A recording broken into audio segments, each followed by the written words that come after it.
ठीक है, अब हमारे पास नेक्स्ट चैप्टर है रिक्वायरमेंट्स गैदरिंग एंड एनालिसिस। ठीक है, मतलब देखो यहाँ पे आप समझ लो जो एचडीएलसी के मॉडल्स हमने पढ़े थे उनमें ये दो फेजेस होते हैं ना। ठीक है, रिक्वायरमेंट्स गैदरिंग और फिर उसके बाद उन रिक्वायरमेंट्स के ऊपर जो एनालिसिस करते हैं, जो तज्जिया करते हैं। ठीक है, अब उनके बारे में इस लेक्चर के अंदर मजीद बताया हुआ है। ठीक है, तो इसको हम देखते हैं। अब देखो, the software development life cycle starts with the problem definition, मतलब यूजर रिक्वायरमेंट्स। मतलब जो हमारा एचडीएलसी है, एचडीएलसी के अंदर हमने बहुत सारे प्रोसेस मॉडल्स पढ़े ना, उन सारे प्रोसेस मॉडल्स के अंदर हमारे पास जो पहला, मतलब वो जितने भी प्रोसेस मॉडल है उनका जो लाइफ साइकिल होता है वो स्टार्ट कहां से होता है? Problem definition. प्रॉब्लम डेफिनेशन का मतलब यूजर रिक्वायरमेंट। ठीक है, प्रॉब्लम डेफिनेशन का मतलब कि जब आपके पास कोई सिस्टम बनने के लिए आता है, ठीक है, मतलब आपके पास एक क्लाइंट आया, उसने आपको रिक्वायरमेंट देनी है, मतलब उसने कहना है कि भाई ये मेरे पास प्रॉब्लम है, ये रिक्वायरमेंट्स है, ठीक है, इनको आपने एक सॉफ्टवेयर की शक्ल देनी है। ठीक है, तो पहला फेज किसी भी एचडीएलसी मॉडल का क्या होता है? आपके पास प्रॉब्लम डेफिनेशन, ये याद कर लो। ठीक है, फिर second point, the problem definition is the phase where a client's problem is identified and understood. मतलब ये जो पहला फेज होता है जिसको मैं प्रॉब्लम डेफिनेशन कह रहा हूं, यूजर की रिक्वायरमेंट कह रहा हूं, रिक्वायरमेंट गैदरिंग कह रहा हूं, इस फेज के अंदर क्या होता है? क्लाइंट की जो प्रॉब्लम होती है, मतलब उसको किस तरह का सॉफ्टवेयर बनवाना है, उसकी जो भी प्रॉब्लम है, रिक्वायरमेंट्स हैं, उनको आइडेंटिफाई करना, मतलब पहचानना, और उनको अंडरस्टूड करना, उनको समझना। ये काम हम कौन से फेज में करते हैं? प्रॉब्लम डेफिनेशन के फेज के अंदर करते हैं, जो सबसे पहला फेज होता है।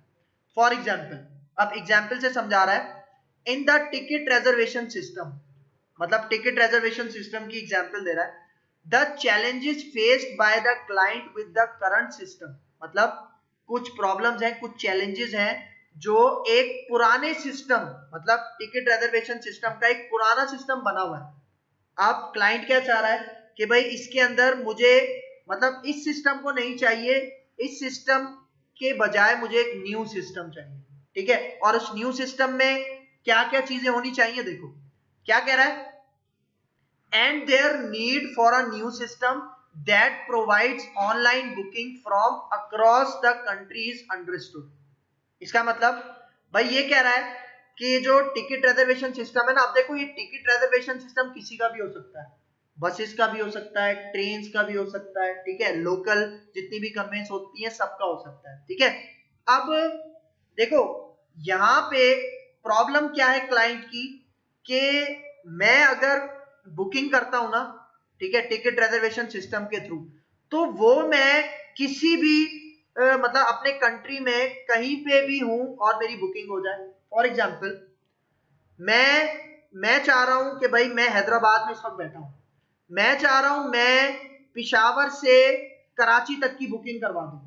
ठीक है, तो ऐसा अब पॉसिबल है ना हमारे पास।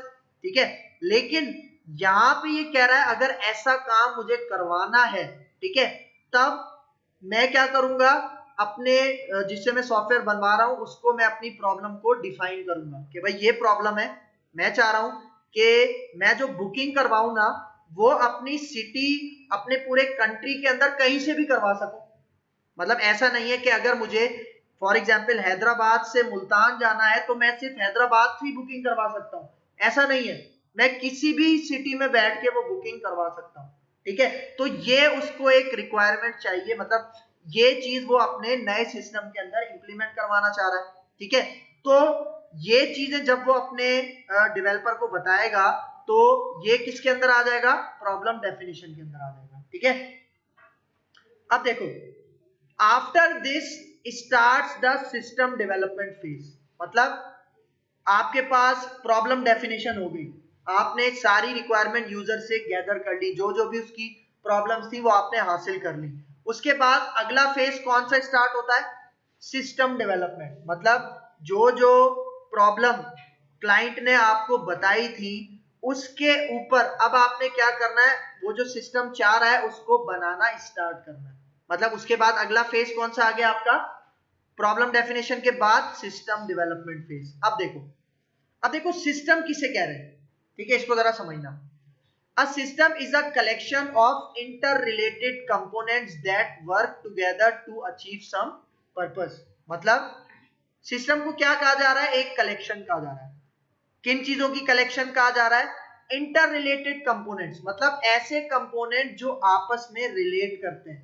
तो जब मैं उन कंपोनेंट्स को रिलेट करूंगा, एक सिस्टम की शक्ल दूंगा, तो मैं क्या कर सकता हूं, अपने किसी स्पेसिफिक टास्क को अचीव कर सकता हूं। चाहिए, एक इसका ये पॉइंट है। अब देखो इसको समझो जरा एग्जांपल से। मतलब ये क्या कह रहा है, इंटर रिलेटेड कंपोनेंट्स, मतलब सिस्टम क्या है, कलेक्शन है इंटर रिलेटेड कंपोनेंट्स। इसका मतलब भाई देखो, मैंने यूजर इंटरफेस के लिए कुछ कंपोनेंट्स बनाए हुए, मैंने कोड मतलब डेवलपमेंट के लिए कुछ कंपोनेंट्स बनाए हुए, मैंने डेटाबेस के लिए कुछ कोड लिखा हुआ है, कंपोनेंट्स लिखे हुए। तो जब मैं उन्हें आपस में मर्ज करूंगा, मर्ज करवा के कोई एक टास्क परफॉर्म करवाऊंगा, तो वो क्या कहलाएगा, हमारा सिस्टम कहलाएगा। ठीक है, मतलब बहुत सारे कंपोनेंट्स हैं, उनको आपस में रिलेट करके मैं क्या करूंगा, एक सिस्टम बनाऊंगा जो कुछ पर्पस को क्या कर सकते हैं, अचीव कर सकते हैं। ठीक है, एक ये पॉइंट है। अब इसको एग्जाम्पल से समझना। For example the ticket reservation system. अब देखो भाई, टिकट रिजर्वेशन सिस्टम की बात कर रहा है। The ticket reservation system comprises various components such as, मतलब टिकट रिजर्वेशन सिस्टम के लिए मुझे कौन कौन से कंपोनेंट्स की जरूरत पड़ सकती है, user interface, database, network communication module. Network communication मतलब कि इंटरनेट से किस तरह से इंटरएक्टिविटी मेंटेन होगी, उसके लिए जो भी मैं कोड लिखूंगा उसको मैं एक कंपोनेंट कह रहा हूं। ठीक है, तो मतलब कह रहा है यूजर इंटरफेस का कंपोनेंट अलग हो गया, डेटाबेस का कंपोनेंट अलग हो गया, नेटवर्क कम्युनिकेशन मतलब इंटरनेट से किस तरह से कम्युनिकेट करना है, ये एक अलग कंपोनेंट हो गया, and so on to achieve a purpose of helping a customer book a ticket from anywhere across the country. मतलब प्रॉब्लम क्या आई थी हमारे पास कि भाई जो मुझे बुकिंग करनी है वो मैं अपनी कंट्री के अंदर किसी भी सिटी के अंदर रहते हुए मैं बुकिंग कर पाऊं। तो जब मैं ऐसा सिस्टम तैयार कर लूंगा तो वो सिस्टम के अंदर यूजर इंटरफेस भी कंपोनेंट होगा, डेटाबेस भी होगा, नेटवर्क कम्युनिकेशन भी होगी, and so on. Login components हो सकते हैं और बहुत सारी चीजें हो सकती है। जब मैं उनको मिलाऊंगा तो मैं क्या करूंगा, एक टिकट रिजर्वेशन सिस्टम मेरे पास बन जाएगा। ठीक है, तो एक इसका ये पॉइंट है। अब आ जाओ सिस्टम एनालिसिस। ठीक है, मतलब ये अभी हमने किसकी बात की थी, मतलब ये जो दो चीजें आपके पास मतलब ये जो मैंने प्रॉब्लम डेफिनेशन की बात की थी, ये हमारे पास किसके अंदर आ गई, रिक्वायरमेंट्स गैदरिंग के अंदर आ गई। अब किसकी बात कर रहे हैं हम, एनालिसिस की। ठीक है, तो यहाँ पे सिस्टम एनालिसिस की हम बात कर रहे हैं। तो देखो क्या कह रहा है, system analysis is performed to define the specification of what the system is required to do। मतलब जो हम सिस्टम बना रहे हैं, ठीक है, उसकी स्पेसिफिकेशंस क्या क्या है। मतलब जब वो सिस्टम बन जाएगा तो उस सिस्टम को कौन कौन से फंक्शन परफॉर्म करने चाहिए। ठीक है, मतलब जितनी भी रिक्वायरमेंट मैंने गैदर की है, तो जब मैं उसको एक सिस्टम की शक्ल दूंगा तो वो कौन कौन से काम कर सकता है। ठीक है, तो अब यहाँ पे देखो, The objectives of performing the system analysis are listed below। मतलब जब हम सिस्टम अपने सॉफ्टवेयर को एनालिस करेंगे कि वो कैसे बनेगा, तो जब हम उसे बनाएंगे तो कुछ ऑब्जेक्टिव्स हमने अपने माइंड में रखना है, मतलब उनको फॉलो करते हुए हम अपने सिस्टम को एनालिस करेंगे। ठीक है, कि भाई वो सिस्टम बन सकता है या नहीं बन सकता, ये सारी चीजें। अब देखो सिस्टम को एनालिस करने के लिए पहला पॉइंट हम क्या करेंगे, identification and analysis of customer needs. ठीक है, सबसे पहले तो हमने ये समझना है कि हमारा कस्टमर चाहता क्या है, मतलब जो हमारे कस्टमर की नीड्स हैं उसको पहचानना और उनके ऊपर तज्जिया करना कि भाई वो जो कस्टमर की नीड्स हैं वो बिल्कुल सही है। ठीक है, मतलब बिल्कुल परफेक्ट तरीके से आपने उनको गैदर कर लिया। फिर सेकंड है सिस्टम इवैल्यूएशन फॉर फीजिबिलिटी। अब देखो फीजिबिलिटी का मतलब होता है आसानी। ठीक है, फीजिबिलिटी का अगर मैं उर्दू में मतलब बताऊं तो इसका मतलब होता है आसानी। देखो आप अपने सिस्टम को इवैल्यूएट करते हो किस लिए, ताकि आपको आसानी हो। ठीक है, इवैल्यूएट किस तरह से करते हो, जो सिस्टम आपके पास आया है आप ये देखते हो कि भाई जो सिस्टम मेरे पास आया है क्या वो मेरे पास पहले मैं बना चुका हूं? तो पहले बना चुका हूं, तो जब मैंने पहले बनाया था तो कौन कौन से इश्यूज का सामना था, ठीक है। तो उन चीजों की जब मैं स्टडी करता हूं, उनको इवेल्युएट करता हूं अपनी आसानी के लिए। फिर देखो performing economic and technical analysis. Economic मतलब पैसा, मतलब जो सिस्टम बना रहा हूं उनमें कितना पैसा लगेगा, इस चीज का भी एनालिसिस करना जरूरी है, ठीक है। और टेक्निकल एनालिसिस मतलब जो मैं सिस्टम बना रहा हूं इसमें कौन कौन सी टेक्निकल चीजों की मुझे जरूरत पड़ेगी, कौन कौन सी टेक्निकल रिक्वायरमेंट्स हैं, ठीक है।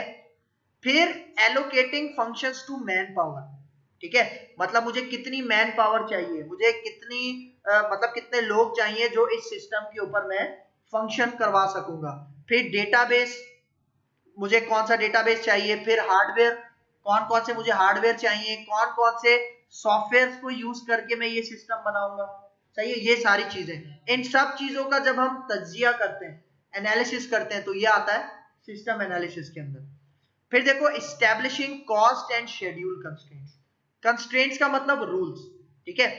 कॉस्ट मतलब कि कितनी कॉस्ट हमारे पास इस प्रोजेक्ट के लिए मुझे असाइन करनी है, मतलब इतना पैसा मैंने अपने इस प्रोजेक्ट के लिए, इस सिस्टम के लिए मुख्तस कर दिया, ठीक है। और फिर शेड्यूल कंस्ट्रेंट्स मतलब रूल्स बनाना, ठीक है, कि कौन सा काम कब होगा, कितने टाइम में होगा, ये सारी शेड्यूल। फिर देखो creating a system definition that forms a foundation for all subsequent development activities. मतलब क्रिएट अ सिस्टम डेफिनेशन मतलब हम एक ऐसा मॉडल तैयार करते हैं, ठीक है, एक ऐसा समझ लो प्रोटोटाइप तैयार करते हैं जिसको फॉलो करते हुए बाकी की एक्टिविटीज परफॉर्म होंगी। मतलब मैंने रिक्वायरमेंट गैदरिंग कर ली, ठीक है, उसके बाद मैंने मतलब एक इस तरह का प्रोटोटाइप बनाना है कि उसके बाद रिक्वायरमेंट गैदरिंग के बाद जितने भी फेजेस आते हैं वो बिल्कुल आसानी से हमारे पास क्रिएट हो सके। मतलब फाउंडेशन क्या कहते हैं, बुनियाद रखना। मतलब जब मैं बुनियाद अच्छी रखूंगा तो बाकी के सारे काम मेरे पास आसानी से होते जाएंगे, सारे काम मेरे पास इजीली होते जाएंगे। तो यहाँ पे यही कह रहा है, create a system definition that forms a foundation. मतलब एक आपने ऐसा सिस्टम स्टार्टिंग में बनाना है, एक ऐसा प्रोटोटाइप बनाना है जो फाउंडेशन, जो आपके सिस्टम की बुनियाद रखेगा, और उसके बाद जितने भी आप सब्सिक्वेंट डेवलपमेंट एक्टिविटीज मतलब जो आपकी बुनियाद होगी वो आगे के सारे डेवलपमेंट एक्टिविटीज को इजीली स्मूथली परफॉर्म करवाएगी। अब देखो हमारे पास एक कॉन्सेप्ट होता है फीजिबिलिटी स्टडी। अब देखो ये बहुत एक इंपॉर्टेंट कॉन्सेप्ट है भाई। देखो जब भी हम रिक्वायरमेंट गैदरिंग कर लेते हैं ना यूजर से, उसके बाद हमारे पास हमें एक स्टडी करनी पड़ती है। वो जो टीम होती है ना उसको एक स्टडी करनी पड़ती है जिसको कहते हैं फीजिबिलिटी स्टडी। अब ये स्टडी करते क्यों है, देखो ये कह रहा है a study conducted to find out whether the propose system will be possible, affordable या एक्सेप्टेबल। मतलब रिक्वायरमेंट गैदर कर ली, उसके बाद आता है फीजिबिलिटी स्टडी का एक पॉइंट। मतलब डेवलपर्स को समझाने से पहले आपने रिक्वायरमेंट गैदर कर ली, उसके बाद आप फीजिबिलिटी स्टडी करते हो। क्यों करते हो, कि आप इस चीज का एनालिसिस करते हो कि जो सिस्टम आपके पास आया है वो पॉसिबल है, वो हो सकता है, ठीक है। फॉर एग्जाम्पल हमारे पास एक क्लाइंट आगे कहता है कि भाई मुझे टाइम मशीन बना के दो। अब होता क्या है भाई, टाइम मशीन का कॉन्सेप्ट थ्योरेटिकल है, बेशक इसमें फिल्में बहुत सारी बनी है लेकिन आज तक रियल में इंप्लीमेंट नहीं हुआ, सही है। तो कहता है टाइम मशीन मुझे बना के दो, तो ये तो आज के जमाने में इस पॉइंट ऑफ एरा में पॉसिबल ही नहीं है, ठीक है। क्योंकि उसकी थियरी क्या है कि अगर लाइट या साउंड की स्पीड को, मतलब एक ऐसी डिवाइस बनाई जाए जो लाइट और साउंड की स्पीड को तोड़ के आगे निकल जाए, तो तब मैं क्या कर सकता हूं, टाइम ट्रेवल कर सकता हूं। मतलब अपने टाइम से फ्यूचर में जा सकता हूं या पास्ट में जा सकता हूं। लेकिन ये सिर्फ थियरी है, ये कोई प्रैक्टिकली ऐसी डिवाइस हमारे पास मौजूद नहीं है, सही है। तो अगर वो ऐसा सिस्टम जा रहा है जो पॉसिबल ही नहीं है, सही है, तो ये स्टडी क्यों करते हैं, पहली चीज कि पॉसिबल है या नहीं, दूसरा अफोर्डेबल है या नहीं है। मतलब मैं कोई ऐसा सिस्टम बना लूं जो मेरा क्लाइंट अफोर्ड ही ना कर पाए, सही है। तो जो क्लाइंट चाह रहा है वो उसकी रेंज में है, वो उसको अफोर्ड कर सकता है, तो ये चीज भी हम इस स्टडी के अंदर करते हैं। फिर एक्सेप्टेबल, मतलब जब हम वो सिस्टम बना लेंगे तो क्या हमारा क्लाइंट उसको एक्सेप्ट करेगा। सही है, ऐसा हो कि हमने सारा काम कर लिया लेकिन अब क्लाइंट इन दी एंड कह रहा है कि मुझे एक्सेप्टेबल नहीं है। सही है, तो जब हम रिक्वायरमेंट गैदर कर लेते हैं तो उसके बाद हमारे पास एक फेज आता है जिसको हम कहते हैं फीजिबिलिटी स्टडी। फीजिबिलिटी स्टडी के अंदर हम तीन चीजें पढ़ते हैं कि हमारा जो सिस्टम हम बना रहे हैं वो पॉसिबल है, उसको हमारा क्लाइंट अफोर्ड कर सकता है, और तीसरा उसको हमारा क्लाइंट एक्सेप्ट करेगा। ये सारी चीजें हम इस स्टडी के अंदर पढ़ते हैं। अब देखो पहला पॉइंट भाई फीजिबिलिटी स्टडी के बारे में बता रहा है। During the feasibility study analysis is performed to determine if it is possible to develop the system that solve the problems faced by the client। इसका मतलब कि जो प्रॉब्लम्स हमारे क्लाइंट को आ रही हैं और उसका जो सॉल्यूशन है सिस्टम की फॉर्म में, तो क्या वो पॉसिबल है, क्या वो बन सकता है। ठीक है, और उसके बाद अगर वो बन जाता है तो क्या वो अफोर्डेबल होगा क्लाइंट के लिए। फिर second point, feasibility study determines if it is possible to build a system that solve the client problem with the available technology and resources। मतलब कि जो सिस्टम वो चाह रहा है क्या वो आज की टेक्नोलॉजी और रिसोर्सेज के हिसाब से पॉसिबल है। ठीक है, मतलब वो एक ऐसी चीज चाह रहा है जो मैं बना सकता हूं, मतलब जो आजकल की टेक्नोलॉजी है और आजकल जितनी भी रिसोर्सेज हमारे पास अवेलेबल है उनको यूज करते हुए क्या वो सिस्टम पॉसिबल है। ठीक है, ये आता है एक पॉइंट। फिर देखो third point, can the system be develop within the time period and the budget specified by the client, finally determine if the new system is acceptable to the user. ठीक है, मतलब यहाँ पे कह रहा है can the system be develop within the time period, मतलब जो टाइम पीरियड हमारे क्लाइंट ने हमें बताया है क्या उस टाइम पीरियड में वो बन जाएगा, और जितना बजट हमारे क्लाइंट ने हमें दिया है क्या उस बजट के अंदर रहते हुए ये सॉफ्टवेयर बन जाएगा, ये सिस्टम बन जाएगा। ये सारी चीजें हम कहाँ पे पता करवाते हैं, फिजिबिलिटी स्टडी के अंदर इन चीजों को एनालाइज करते हैं। फिर क्या कह रहा है, finally determine if the new system is acceptable to the user, मतलब तीसरा और लास्ट फेज क्या था, एक्सेप्टेबल, मतलब हमने सॉफ्टवेयर बना लिया तो जो सॉफ्टवेयर मतलब जो यूजर मेरे उस सॉफ्टवेयर को यूज करेंगे क्या उनके लिए वो सॉफ्टवेयर एक्सेप्टेबल होगा। ठीक है, तो ये सारी चीजें हम किसके अंदर पढ़ते हैं, फिजिबिलिटी स्टडी के अंदर पढ़ते हैं। अब देखो feasibility study when and why, मतलब फिजिबिलिटी स्टडी कब करते हैं और क्यों करते हैं, ये आपको इन दो लाइन में समझ में आ जाएगा। देखो feasibility study is conducted to understand the issues that face a project, मतलब feasibility study हम क्यों करते हैं, why, इसकी वजह कि हमारे सिस्टम मतलब जो हमारा प्रोजेक्ट है उसके अंदर कौन कौन से इश्यूज आ सकते हैं, उससे बचने के लिए हम कौन सी स्टडी करते हैं, feasibility study।